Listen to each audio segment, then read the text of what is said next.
Good morning and welcome to Life University's Life Church.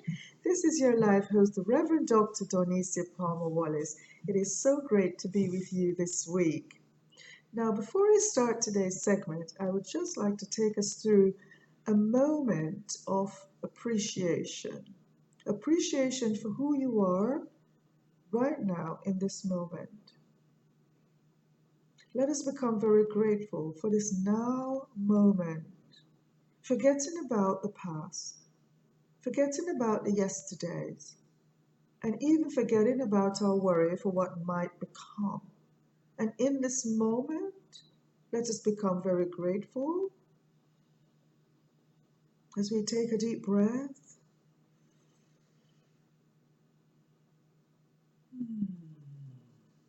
We're going to take another deep breath. With such gratitude that we are alive today, alive and well.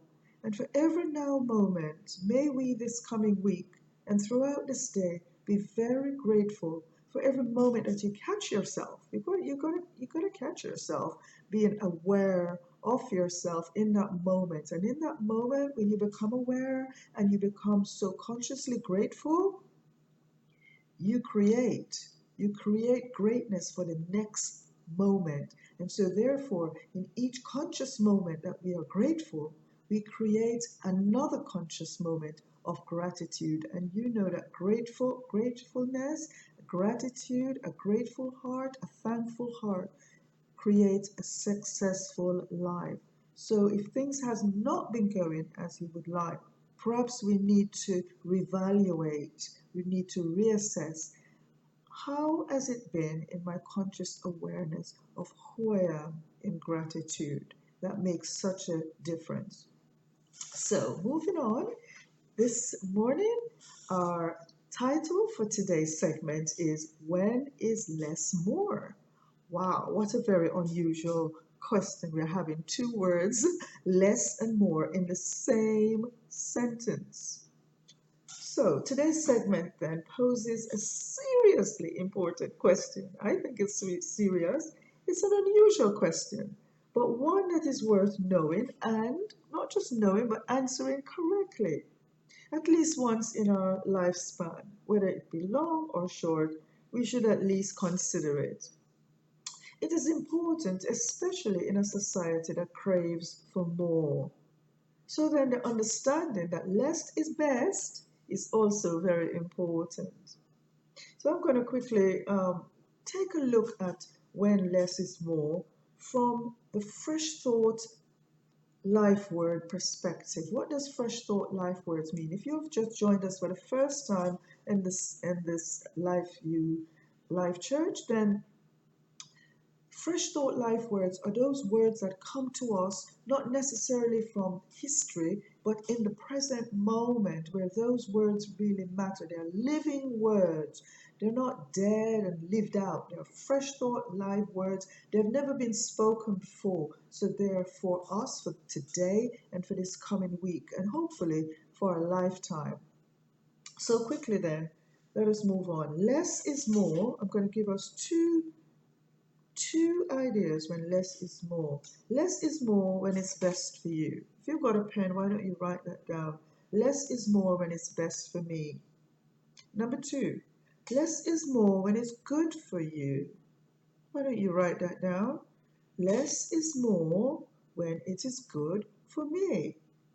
Sounds contrary? Let's think about it again. Fresh thought, life words, measurement. Measurement is very important. I'll give you some examples of importance for measurement. In mathematics, for instance, 12 inches equals 1 foot. And 3 of those foot, so 3 feet, equals a yard. So it's very important, isn't it, when we are building, when we are planning to create something, to make something, measurement comes in. In fact, we're thinking about measurement all the time. We live our lives by measurement, but we are not aware of it. And so in our Fresh Thought Life Words, it calls us into a conscious awareness of who we are, what we do, what we say, and who we are, what we do, and what we say, what we feel, what we become. And all of that is part of measurement. So our words today are going to be very important. Another example of measurement, and it's important, is 3 feet, as I said, make a yard, and six makes half a dozen. So six is equal to half a dozen. So if we were telling a child or even ourselves, there's allowed half a dozen of that, we know what we're talking about because we have measured it. And the person that's handing that over to us, or us choosing from a number of things, we would choose six because we know that 12 is a dozen, so half of a dozen would be six. And in other things outside of mathematics, for instance, cold, the cold is measured, and we say when something is cold, but a measurement, how we would measure something being cold, is the temperature. Then it would be a lower temperature. It would be a low temperature. So the lower temperature, we said, is the cooler it gets, and then when it's way down low, we said it's cold. Okay, and if it gets really, we could say it's freezing, but cold nonetheless. And so to talk about the measurement of cold, it says lacking warmth, isn't it? It's below the level of warmth. The same with noise.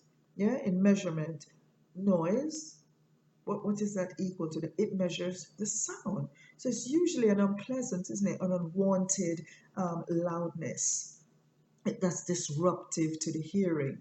And that's measured by the aptitude it's measured by the amplitude or frequency of the sound wave.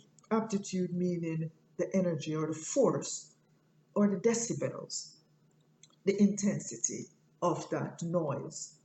Uh, and that again is balanced by the frequency, or we would say the pitch or the hertz. So you see, everything we do, we're doing it in measurement. And so it brings into our title today, when less is more. And as you follow through and listen through, please listen to the end. It's a very short segment. It will make such a difference in our lives.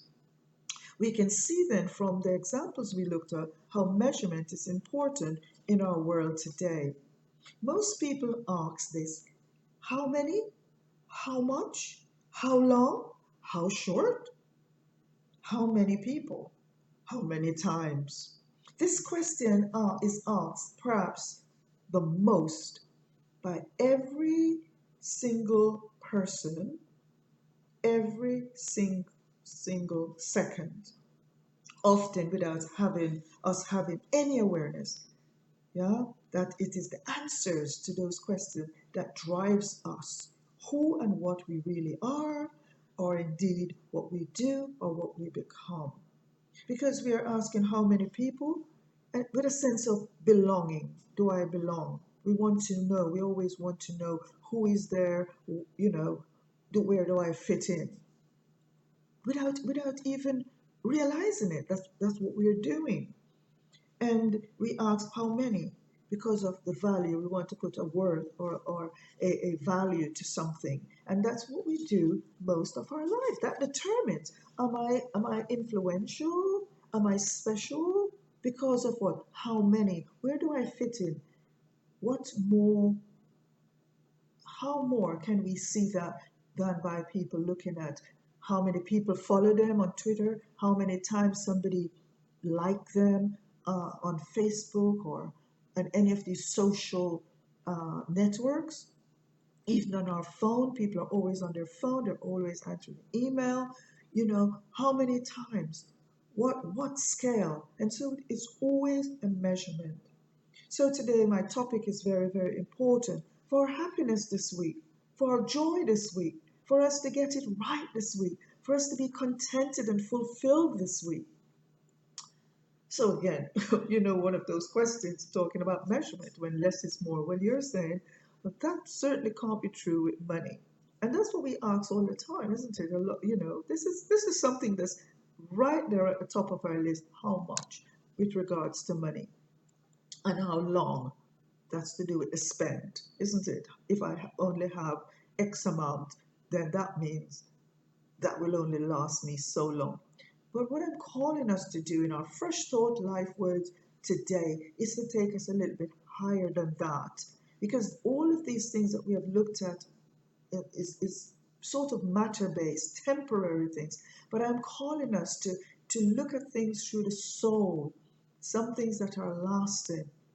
So for our segment today, for overcoming, okay? So that means prospering, doing well this week, the measurement or the answer. We want the correct one, do we not? We want the right answer or the right measurement for when less is more. Let me tell you, less is more when it's best for you, and less is more when it's good for you. So the measurement in every case scenario that you can think of this coming week for your life, if you have to make a decision, and every breath we take, we are making a decision. How can we measure? How can we know, for instance, that half a dozen is not five because a dozen is 12? Okay? And if we can know the measurement, the correct and the right measurement for success is when something is good for you. When it's good, not only when it's good, but when it's best. You might say, well, this is good for me, but is it best? Is it best for is it going to fit in for everyone, for the whole scenario, not just for now? Because it might be best for now, but does that best, it might be good for now, but is it best? Because you remember we have good, better, best. And that's good. It might have been good in the past. But is it better today? And for the future, it must be best. So that is why we take a quantum leap into our future when we are standing for best. And that's what we're going for. Last week we talked about going for gold. This week we're talking about being the best, going for the best, for that which is good. For when it is good and when it is best, we know we have fulfilled the criteria, the right measurement in every case. I'm coming to a close. I told you the very short segment this week. So when I pray for someone to have a good week, when you're asking for some good from God, from life, this involves measurement. We're talking about an individual enjoyment of life, and how is that measured? What's the vibration? What's the energy? In this term, what's the strength? What's the vigor? What's the warmth? We don't really pray for somebody to be cold, for them to have no strength, for them to have no vitality. We always start thinking about in our prayers. And that is why some people don't pray, or when they pray amiss. And that praying amiss, that means it's just like words. It doesn't have any meaning because we haven't thought about it. We have not measured because we're not aware. But this week, no, not you, not you. This week, you're going to live a life that you're fully alive. And you're fully alive when you're consciously aware of what life is doing in and through you, as you. That means that how is God living me? I was asked a question this past week, and it awakened me to such, a capacity more than I've ever thought about life.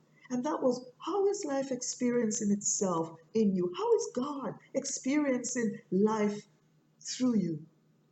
Do you ever think about that? Oh, yes, we're always talking about God and loving God and doing the best and wanting the best. And yet, most people do not think, well, how does God really experience himself, himself, herself? How is God experience itself through me each day, each week, in my waking and in my sleeping?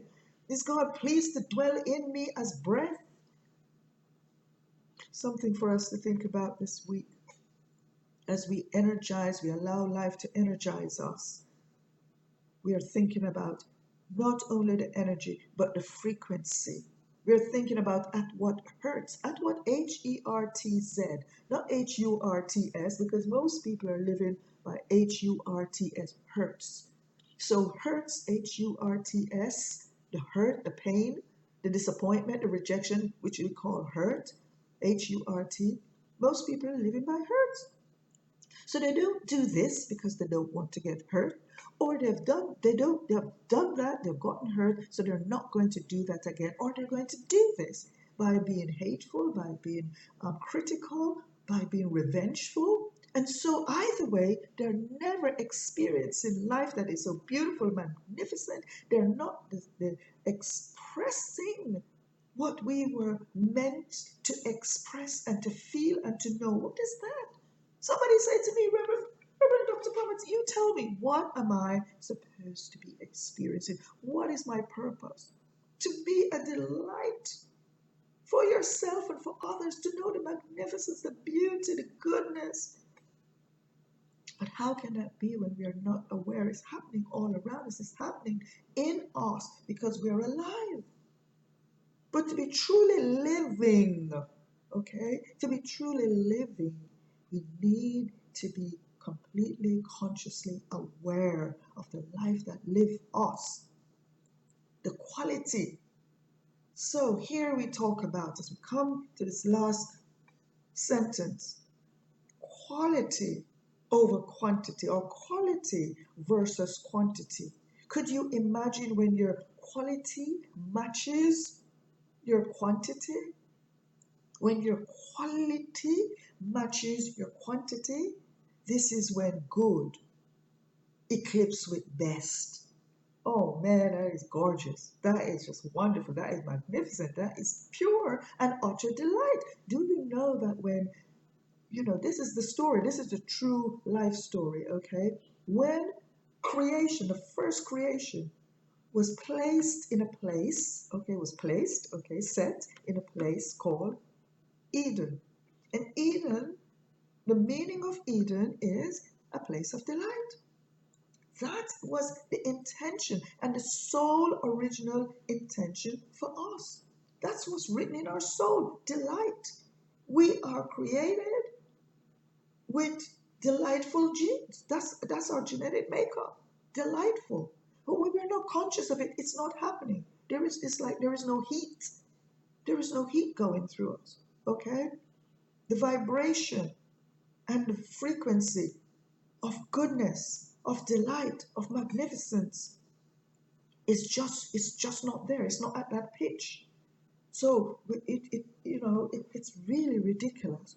We need to begin to come into that place. Come into that place of knowing and choosing the best. Choosing the best. And choosing it because it is good. You understand that? Choosing what is best for you because it is good. And that is how we measure. This is the measurement of when less is more. Because I give you an example, less spending time being less miserable, you get more happiness. That is it. When it's good and when it's best. Okay? Hanging around and having 1,000,000 people on your like page when those people don't really even know you, but that's what makes you feel important, then one day, if half of those percentage of people decide they're not going to, keep up with your writing or whatever it is that caused them to like you, what happens to your life then? Because we would only be dependent on something outside of ourselves because we are basing it on the quantity rather than the quality. So this segment today, this Fresh Thought LifeWords, come to encourage us to go for the best, to go for that which is good. Let that which is good and best be your strength. Let it be your warmth. Let it happen over and over again, 24/7. This week, if you have a diary, and if you have not, perhaps you need to buy one. Or get some sheets of paper and create a little booklet from it. And see how often you can note something where you have been at your best. I don't mean something you're doing better. Something that you can say, wow, this is the best. This is my best day because you know what? I was less angry today. That means more. You see, less means more. Think about some circumstances when less means more. Remember during the lockdown when it seems that my food storage was going down, and I was like, what am I going to do? But do you know, I created some menus. Let me tell you, I created some of the best menus and ate. I was so conscious of what I was eating, how I was eating, when I was eating, where I was eating. It was so amazing. So I was eating consciously with such gratitude. My food looked so nice. I was, being conscious of wastage, that I wasn't waiting. So even in the time when it seems that there was a less activity, less opportunity, but for me there was more. So when we begin to do what is best and what is more, sometimes we're just eating for the sake of eating, and that's not good. So eating only when it's necessary and eating only those things which are good for you is best. So I've just given you some example, but why don't you, in your diary, create a little space just this week when less is more, and say, I am looking at the good and the best in my life. And that is how we're measuring it. I'm not saying that if your boss is giving you a 2% raise, so that is, we look at it as more. Look at it as best. Look at it as something good and something best. When we can do that, rather than coming when we say, I want more, we are always then seeing ourselves, as long as you can say, I want more. We're in a place that's saying, we're not enough. I haven't got enough. But if we can begin to come from that place of gratitude, that life is given to me all I need in this moment, and I'm so grateful because life that meets my need in this moment is able to meet my need in the next moment. And each new moment you're coming, as I said before, what you are in this moment will determine what happens in the next moment, because the next moment will be a mirror of this moment. Many people don't realize why they're living lives that they're not pleased with, because it's just a repetition, a continuous repetition. They say, I just don't know. My life just seemed to be in the stagnant. I try to do things, but I'm not getting anywhere. I'm just going around in circles. You know why? Because they're not going for the best. They're not doing what is good. They're always just craving more. And the more that they're craving, they're coming from that place of, I'm not enough. So that's what they're going to get. Okay? I'm not enough is the mirror. If you go in the mirror, stand in the mirror, and you see a monkey looking out at you, or you go in the mirror and you see a picture of a tiger looking out at you, or you go and stand in front of the mirror and you see a wall, or you see a trash bin, or you see a screwdriver, or you see a kettle. And look, it sounds I'm speaking rubbish, but that's what we do. We look into the mirror of ourselves, or we look into the mirror of life, and it's vibrating what we are vibrating. It's sending out that energy. It's sending out that frequency. But when we can come from that place of enoughness, of seeing life as good, seeing life as having the best, you're in the best interest for you, that's what you're sending out into the universe. Because God, life loves you. Life has your back. Life has the best intention for you. But in order to get it, you need to clip into it. You need to sink into it. You need to align with it.